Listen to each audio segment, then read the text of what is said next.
ಯಾಕಪ್ಪ ಬೇಕು ಅಂತ ರಿಸ್ಕು? ಬುದ್ಧಿ ಬರೋದೇ ಇಲ್ಲ ನಮ್ಮ ಜನಗಳಿಗೆ. ಆ್ಯಕ್ಚುಲಿ ಅಲ್ಲಿ ಲೆಫ್ಟ್ ಟರ್ನ್ ಇಲ್ಲ, ಹೋಗ್ತಿದ್ದಾರೆ, ಅದು ಮೊದಲನೇ ತಪ್ಪು. ಅದು ಬಿಟ್ಟಾಕಿ ಹೋಗ್ಲಿ. ಮನೆ ಅದೇ ರೂಟಲ್ಲಿ ಇದ್ರೆ ಏನೂ ಮಾಡೋಕ್ಕಾಗಲ್ಲ. ಫುಟ್ಪಾತ್ ಮೇಲೆ ಹತ್ತಿಸ್ಕೊಂಡು ಹೋಗೋದು ಏನಿದೆ? ಅದು ಗ್ರೀನ್ ಬರೋ ತನಕ ಕಾಯ್ಕೊಂಡಿದ್ದು ರೋಡಲ್ಲೇ ಹೋಗ್ಬೋದಿತ್ತು ತಾನೆ.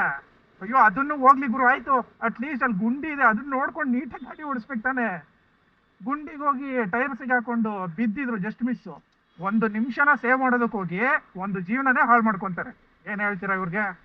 ಬುದ್ಧಿ ಹೇಳಿ ಹೇಳಿ ನಮಗೆ ಬುದ್ಧಿ ಕೆಟ್ಟೋಗ್ಬಿಡುತ್ತೆ ಅಷ್ಟೇ, ಅವರಂತೂ ಬುದ್ಧಿ ಕಲಿಯಲ್ಲ.